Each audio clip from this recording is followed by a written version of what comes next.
नमस्कार।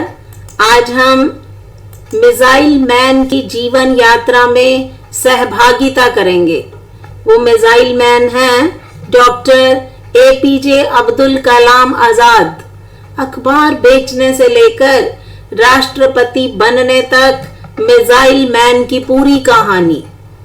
अपने जीवन के तमाम उतार चढ़ावों के बीच फुटपाथ पर अखबार बेचने से लेकर रक्षा वैज्ञानिक बनने तक और फिर भारत के प्रथम नागरिक के पायदान पर पहुंचने वाले डॉक्टर एपीजे अब्दुल कलाम एक चमत्कारिक व्यक्तित्व के स्वामी थे। अपनी मेहनत और परिश्रम के बल पर वे जन जन के प्रेरणा स्रोत बन गए। वे एक चिंतक भी थे, भविष्य दृष्टा थे, सफल वैज्ञानिक, आदर्श शिक्षक, युवाओं के पथ प्रदर्शक और एक सफल राजनीतिक के रूप में उन्होंने अपना नाम सदा सदा के लिए इतिहास में अमर कर लिया। रक्षा वैज्ञानिक के तौर पर मिसाइल मैन के रूप में उन्होंने राष्ट्र की सेवा की। फिर राष्ट्रपति के रूप में समस्त राष्ट्रवासियों के लिए हर क्षेत्र में प्रेरणा स्रोत बनकर मिसाल कायम की। वे युग पुरुष थे, मानवता के प्रतीक थे, आदर्श और कर्मठता के पर्याय बनकर जिए। साधारण बच्चे से लेकर कलाम बनने का सफर आसान नहीं था, लेकिन कलाम ने उसे आसान कर दिखाया। भारत के राष्ट्रपति एपीजे अब्दुल कलाम जी का पूरा नाम है अबुल पाकिर जैनुलाब्दीन अब्दुल कलाम। परिवारजन और बचपन के मित्रजन उन्हें आजाद कहकर पुकारते थे। उनकी जिंदगी का फलसफा ही था, कभी छोटे छोटे सपने मत देखो, जो भी जिम्मेदारी लो उसे नई नई परिभाषा दे दो। वे शाम को हर रोज नमाज पढ़ने मस्जिद में जाया करते थे और रामेश्वर मंदिर में जाकर माथा टेकना भी नहीं भूलते थे। जब वो 6 साल के थे तो अब्बा जान के साथ मिलकर उन्होंने एक कश्ती बनाई जो लोगों को रामेश्वरम से धनुषकोडी नदी का रास्ता पार कराती थी। कलाम जब प्राथमिक महाविद्यालय पहुंचे तो वहां अब्दुल कलाम जी के शिक्षक इयादुराई सोलेमन ने कलाम का दीक्षा संस्कार करते हुए कहा था कि जीवन में सफलता और अनुकूल परिणाम पाने के लिए तीव्र इच्छा, आस्था, अपेक्षा, इन तीनों शक्तियों को भली भांति समझ लेना और उन पर प्रभुत्व स्थापित करना। शिक्षक की सीख को नन्हे कलाम ने मन ही मन में सहेज कर रख लिया। कलाम का बचपन बहुत संघर्षपूर्ण रहा। वे प्रतिदिन 4 बजे उठकर गणित की ट्यूशन पढ़ने जाया करते। वहां से 5 बजे लौटने के बाद वो नमाज पढ़ते। फिर घर से 3 किलोमीटर दूर धनुषकोडी रेलवे स्टेशन से अखबार लाते और पैदल घूम घूम कर अखबार बेचते। एक बार कलाम के घर खाने में गिनी चुनी रोटियां थी। यह देखकर मां ने अपने हिस्से की रोटी अपने पुत्र कलाम को दे दी। उनके बड़े भाई ने धीरे से कलाम को यह सारी बात बता दी। इससे कलाम अभिभूत हो उठे, दौड़कर मां से लिपट गए।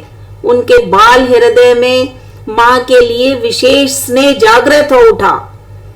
अपनी कलम से उन्होंने अपनी सफलता का श्रेय अपनी मां को देते हुए लिखा है, मां ने अगर साथ ना दिया होता तो मैं यहां तक ना पहुंचता।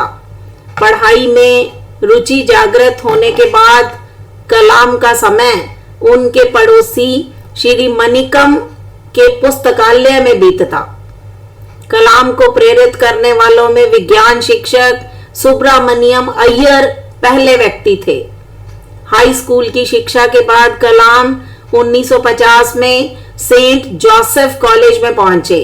वहां उनके जीवन में परिवर्तन की घटना घटी। कलाम ने अपने जीवन में मांसाहार छोड़ने का निर्णय क्यों लिया, शाकाहार को कैसे अपनाया।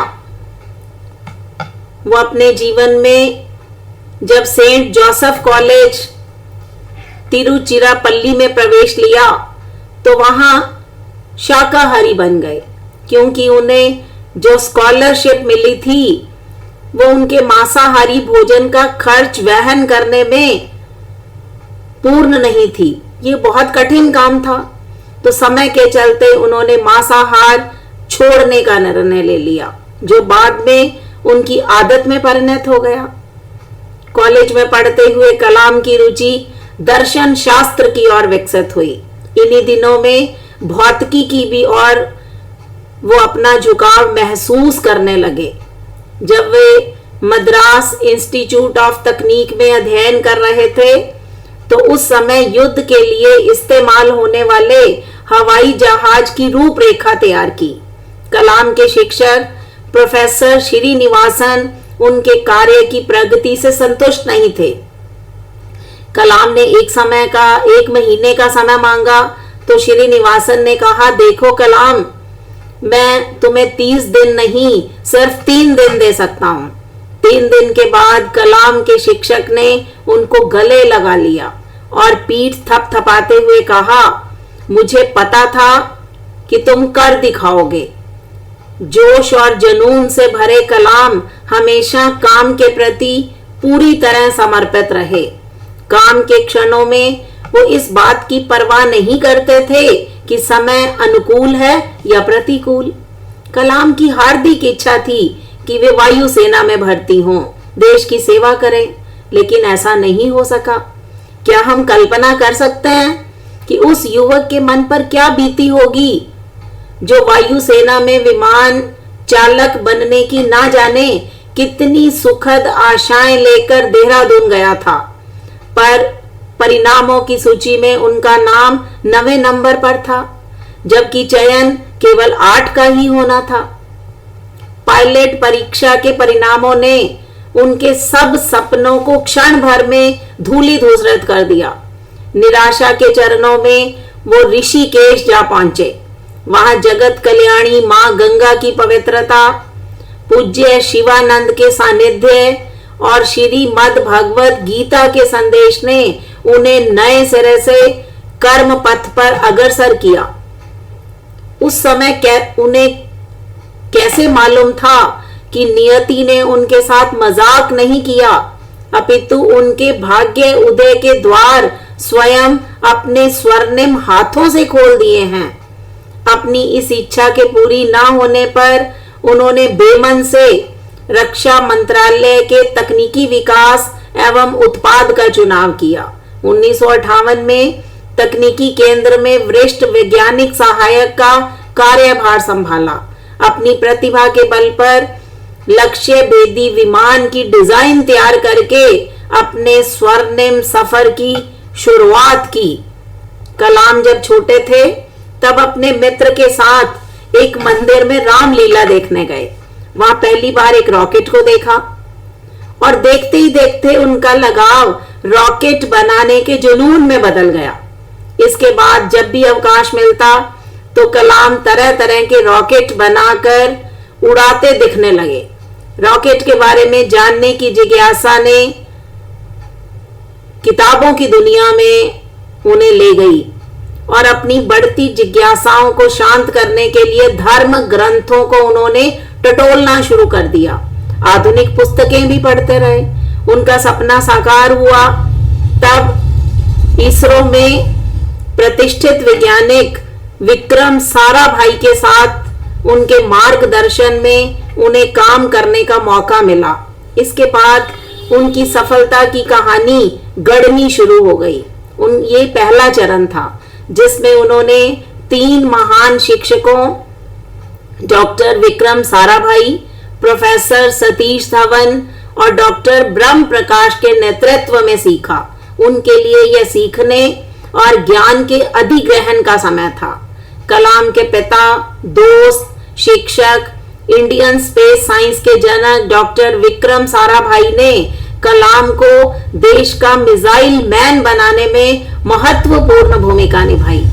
आगे चलकर जब रक्षा मंत्रालय ने मिसाइल समिति का गठन किया तो कलाम को उसके नेतृत्व के लिए चुना गया।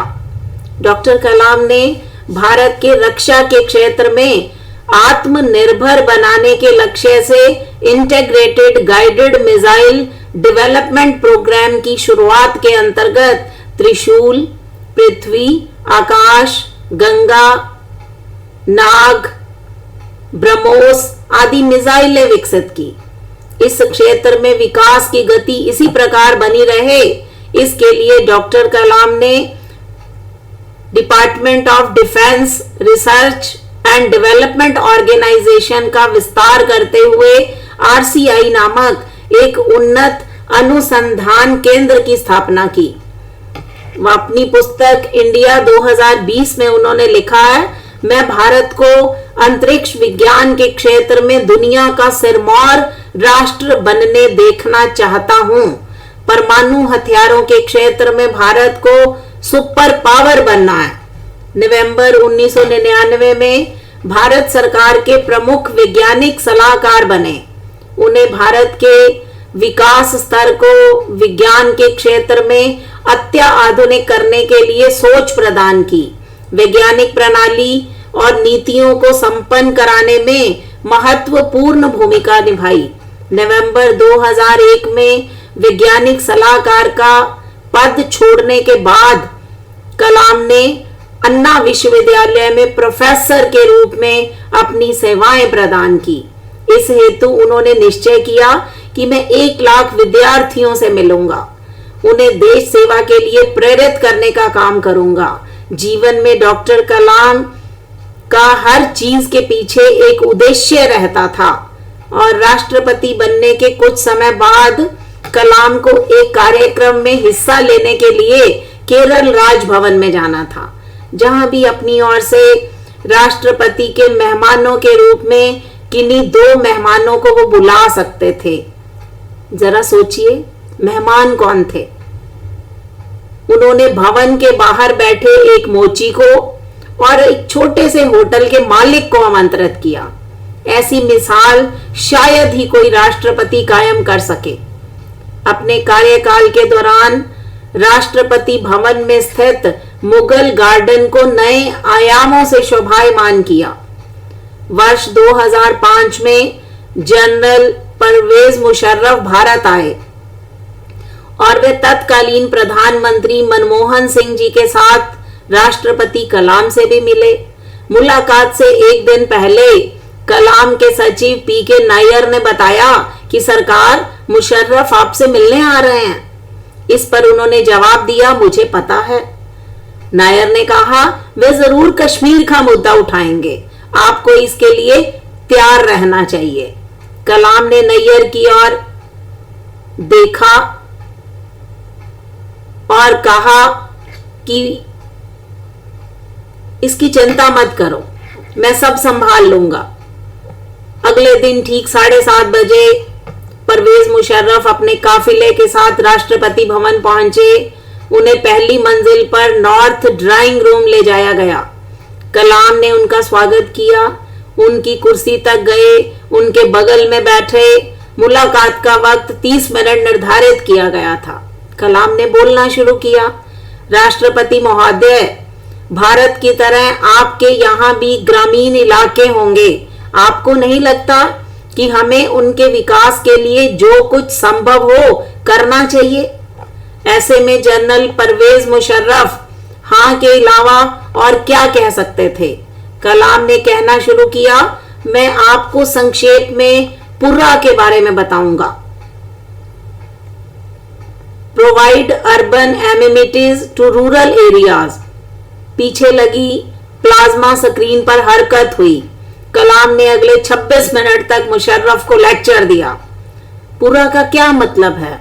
अगले 20 सालों में दोनों देश इसे किस तरह हासिल कर सकते हैं? 30 मिनट बाद मुशर्रफ ने कहा, धन्यवाद राष्ट्रपति महोदय, भारत भाग्यशाली है, उसके पास आप जैसा एक वैज्ञानिक राष्ट्रपति है। दोनों ने हाथ मिलाए। नायर ने अपनी डायरी में लिखा कि कलाम ने कर दिखाया कि वैज्ञानिक भी कूटनीतिक हो सकते हैं। भारत का वह महामहिम एक एक बूंद मिट्टी के तेल के लिए तरसता रहा और उसी ने परमाणु हथियारों के क्षेत्र में भारत को सुपर पावर बनने की बात सोची। राष्ट्रपति भवन से निकलने के बाद डॉक्टर कलाम के जीवन का मिशन कक्षाओं में परिणत हो गया। उनकी कक्षा में बच्चे, युवक, राजनेता, जनप्रतिनिधि, शिक्षक, पत्रकार सभी बैठ सकते थे।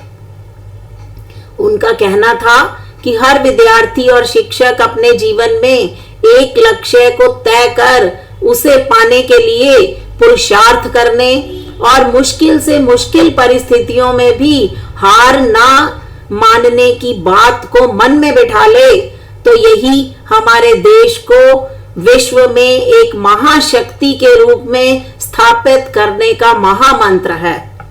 27 जुलाई 2015 की शाम किसे पता था कि 2020 तक भारत को आर्थिक रूप से समृद्ध बनाने का सपना आंखों में लिए कलाम हम सब से हमेशा के लिए विदा ले लेंगे। अब्दुल कलाम हमेशा कहते थे, मेरी कहानी मेरे साथ खत्म हो जाएगी, क्योंकि दुनियावी मायनों में मेरे पास कुछ भी नहीं, ना मेरे पास बेटा है ना बेटी है, मेरी कहानी बस अब्दुल कलाम पर खत्म हो जाएगी।